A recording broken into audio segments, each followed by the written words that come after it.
Let's bring in another guy who also doesn't have an answer for this. Jason McCourty. I don't think you have a top 5 pop punk albums of all time, do you? I heard Blink 182. I know that, so I'll just go with Blink 182 is my only band that I'm going with. Jason, thanks so much for joining us. How are you doing today? I'm doing good. Good to see you guys, man. Good to see you too. First of all, let's start it off. And Michael, you can stay on, you can drop off, you can do whatever you want. But Jason, what were your overall thoughts about the Patriots draft class? Not sure how closely you studied it, but just overall thoughts on what they were able to come away with. I would say excited. I think obviously you got a new head coach coming in, Mike Vrabel. You have a second-year quarterback in Drake May who showed promise as a rookie with not a ton around him from an offensive standpoint. So the beginning of the draft, there was a lot of talk. Do they try to trade back? Is there anyone that wants to move up? They stay put and you go and get Will Campbell. And then you look at this guy, and the night he gets drafted, he says, "I'll die protecting Drake May." Like, New England Patriots, like Foxboro, like that just fits. Then I'm watching the video when he gets up to the stadium and he realizes there's a Bass Pro Shop right in the back door of the stadium, and you can see he's through the roof. So you talk about a guy that just fits probably personality wise, and then obviously who he is on the football field, and the short arms and all of that will to be determined. But they get a left tackle, a position that they absolutely need. And then the next 2 picks gets you excited because they were a team that lacked that big play ability. So you get Travion Henderson from Ohio State,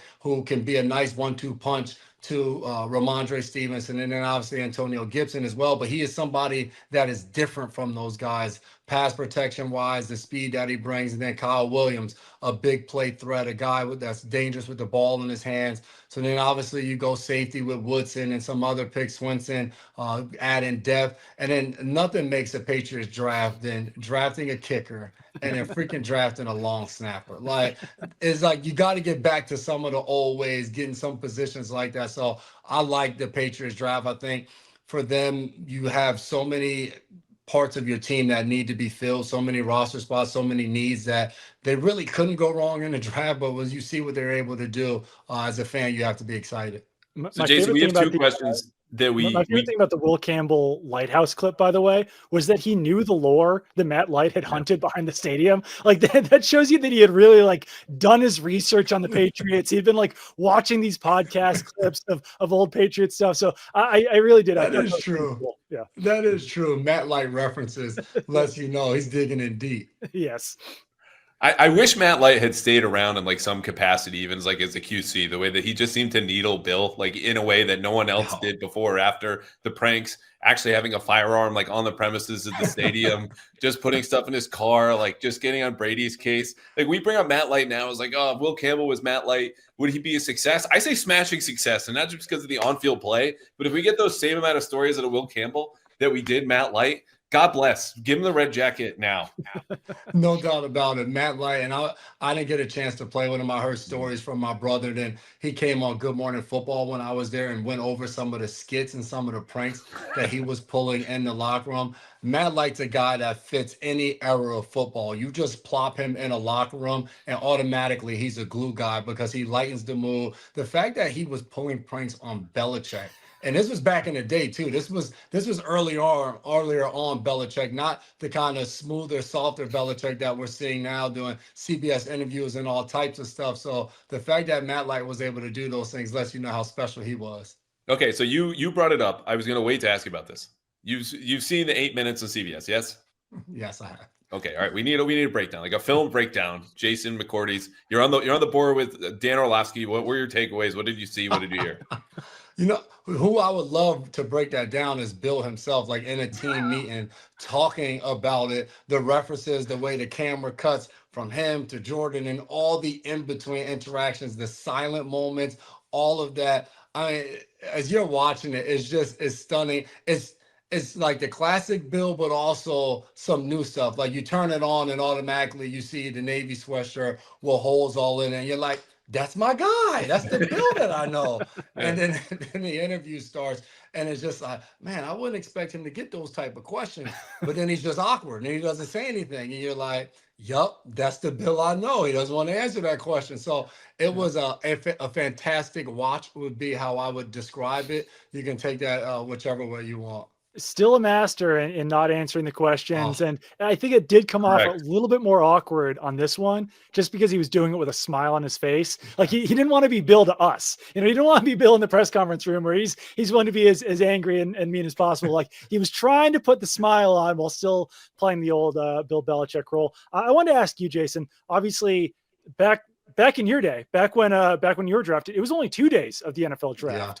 But still you were a late round pick. So I wanted to get your perspective on what some of these guys who did have to wait until the third day, when they were drafted, like, what was that experience like for you? Did you have your phone next to you the whole time? Like, what did you try to go out and do anything that day? What were those 2 days like for you? Man, well, the first day was cool. I was just sitting back, relaxing. Kenny Britt from Rutgers, one of my teammates, ended up getting drafted. That's the one good thing. And I had absolutely no pressure day one. I knew there wasn't a shot in hell I was getting drafted in the first round. So I was actually just watching as a fan. The second day is extremely stressful. I remember my mom going in her room and kind of just getting away from it. But no, I sat around with my phone the entire time. And I can remember, I think it was maybe the Rams and the 49ers, two teams called and like the fourth round. And it was just like, we just want to make sure like we got the right number. We're interested, but no draft. So it was just like, damn, maybe I'm gonna get drafted soon. And it wasn't until the end of the sixth round. So it's a long day. And I think whatever draft coverage you watch, it was well documented of Shedeur Sanders, of him having to wait. But that was hundreds of prospects. Some didn't even get their names called on draft day. So as much as we focused on his story, there were so many other stories that it didn't go as planned, or even guys that did get drafted earlier didn't possibly get the celebration that they deserved on the TV coverage, because that was a focal point. But it's an extremely long day for a lot of those guys. But at the end of it, you think about it, for a lot of these kids, like, this is a lifelong dream that you were able to make a reality. So whether you got drafted first pick overall or whether you were Mr. Irrelevant, it's still something that is truly special to hear your name called in the NFL draft and to know you're getting the opportunity to put on a helmet for somebody's team and get a chance to go out there and compete. So, Jason, I know you said they were the Rams and the 49ers, but have you considered that the people that called you were actually Jack's Ulrich? He was probably what, 5 years old at the time, so it might have been a legit mistake at that point, maybe a just straight up pocket dial opposed to a planned prank as it was this time. Listen, God, I remember Muhammad Sanu, who came out a year or two after me from Rutgers. I remember him going through that, getting prank called, and how crazy it was at that point. So this has been going on for years. The difference here is somehow or another you had just kids getting people's number, whether it's the internet or in this space, a kid that grew up in the NFL, because Jeff Ulbrich played in the NFL and has coached in the NFL for an extremely long time. So obviously this wasn't a mistake. This was something that was planned, that was ugly, that was vicious. Hopefully that he learns from this and doesn't make a mistake like this again and realizes what he did. Like, Shedeur was a kid that was waiting around for a very long time, and to get that call, and I can only imagine how your heart drops when the phone finally rings, to not know what the hell is going on the other end. That was just terrible. Yeah, it sucked. It loser behavior completely. No doubt about it. For sure.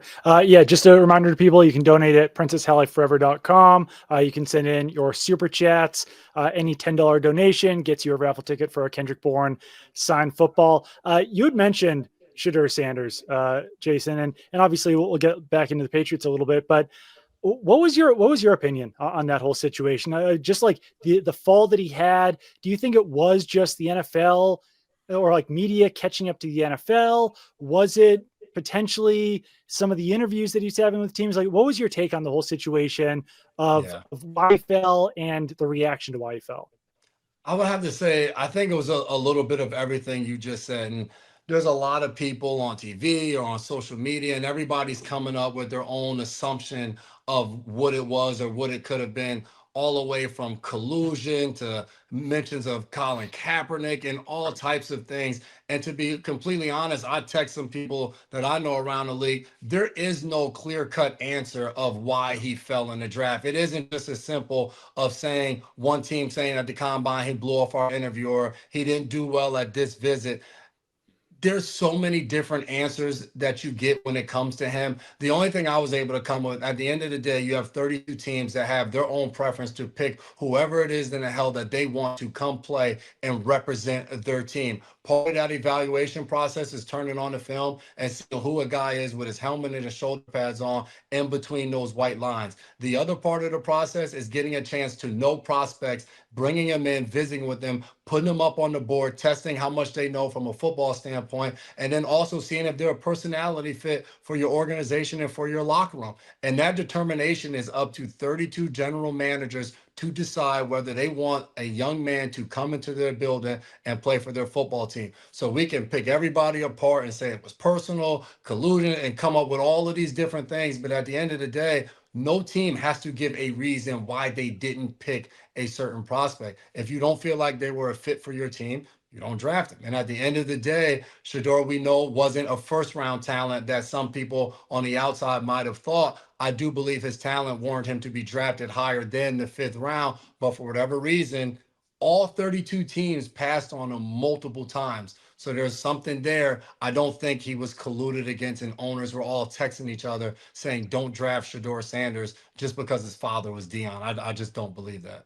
So you mentioned you're on the phone with people in the league. You know, we're still getting to know Mike Vrabel, the coach, coming in, right? And you faced him a couple of times when we had you here in New England in 18 in the regular season, 19 playoffs. You know, whether it was from those games or things you've heard since, maybe you know something about what it's been like since you've been in New England. Like, what was it like to face a Mike Vrabel team? And you've heard anything about the last 4 months since he took over? I know when I was in New England, we got ready. I remember we went down to training camp to practice against them. And I remember some of the veterans at the time when he first got there was just like, man, this dude is tough. He's coming in with a completely different personality, a completely different way of doing things. And like every team, some of the old guys, you get in there and you're grumbling and you're not happy. And next thing you know, all the old guys are up out of there. And the one thing you knew going against a Vrabel-led team was he was going to have his team well coached. And they weren't going to make any mistakes, and they were going to get any advantage that they could get. And I think beyond that of just playing against him, I remember going back to training camp. That was, I want to say, in 2022 or 23, and I had to do a sit-down interview with him. So obviously the PR guy there, Robbie Bourne at the time, I have a really good relationship with. So I go to him. I'm like, all right, I'm about to sit down and talk to Vrabes, and I've heard everything from terrific coach to an absolute a-hole. Like, lead me to the promised land. Tell me where I should be, how I should. And the one thing he told me, he was like, don't assume any answers when you're talking to Vrabel. Don't talk to him and say, hey, well, your O-line is struggling. What is the reason for that? He was like, he may not think the O-line is struggling. If you have a question for him, say, hey, coach, what do you make of the offensive line? And that just kind of let me know that this is a guy that puts the work in, knows who his team is, knows what they're about, and he's not going to allow outside opinions to come in and tell him who or what he is or his team. So I think with Mike Vrabel, you're getting a coach that knows the league, knows the rules inside and out, knows all the advantages he can get, but also a guy that's going to raise the expectations there in New England and hold the players accountable to live up to them. Definitely. Patriots had a very eventful offseason, obviously, from bringing in Mike Vrabel, whole new coaching staff. They've changed over about half the roster at this point. Is it time to have playoff conversations about the Patriots? Like, could they sneak in at this point with everything that they've done, or do you think there's still maybe a year or two off from that? I think playoffs is a little bit lofty at this time, but I think this is a team that's better than a lot of people are giving them credit for. Some of the moves that they made, the money, they spent a ton of money in free agency of bringing guys over. And I think they have an infusion of talent. And then alongside that, when you come with new coaches, everybody's on high alert. Not only the moves of the people they brought in, but you just look at some of the people that are now gone, like David Andrews not being there. Then you're looking at them moving on from a guy like Jawan Bentley. The fact that Joe Cardona is the only guy still left on the roster that was a part of the last Super Bowl lets you know that if you're in that locker room, you have to be sitting there looking at one another like, damn, like, I better get on my game because things are moving around here. And if I'm not moving in the right direction, I'm going to be out of here as well. So when you have a whole new coaching staff, and even the guys that they drafted, they're bringing in people that they feel fit what they want to do. Even the fact that they drafted Woodson in the 4th round, you look at their depth chart and their roster, and you're like, well, safety was definitely not a position of need, because if they brought in Marcus Epps, Jalen Hawkins is still there. Peppers and Duggars, you're assuming, is going to be the 2 starters on the team. Also, they like Del Pettis, and then Marte Mapu. What do you do with him? So there's so many guys in that room, but still they draft a guy in Woodson that can do it all in the secondary. Lined up, blitz, played in the deep part of the field, played in the box. So there are going to be guys that are going to be challenged for roster spots. And whenever you have that much competition, it always rises to the top, the cream. So we're going to see who the best guys are at every position. So that was a very thoughtful, well-reasoned, detailed answer, Jason. But you work at ESPN, and you sometimes go on First Take. So we have to give you a do-over on that, and we'll get you out on this. We need a hot take. We need something they can clip and spread everywhere, that maybe you sound like an ass, but it's worth it because the producers are happy. The execs are elated that it's gone nuts on YouTube. Something about the Patriots that maybe they will run with this, and you can take it to them tomorrow morning and be like, look, I got the A block right here for you. What would you say about the Patriots that you at least semi-believe in? I think think May, Mike Vrabel, team as a whole.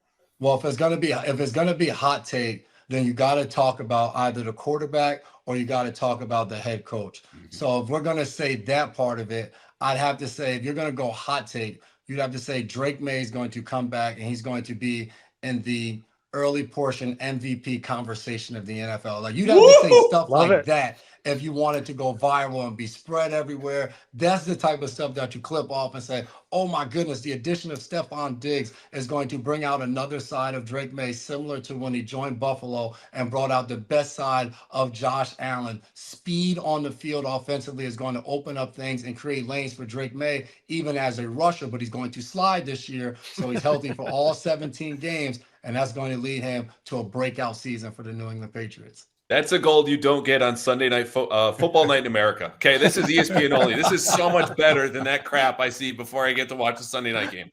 I don't even know who they have on Sunday Night Football. I know they got Jason Garrett, Maria Taylor, Chris Sims, some other guy, ball guy they got.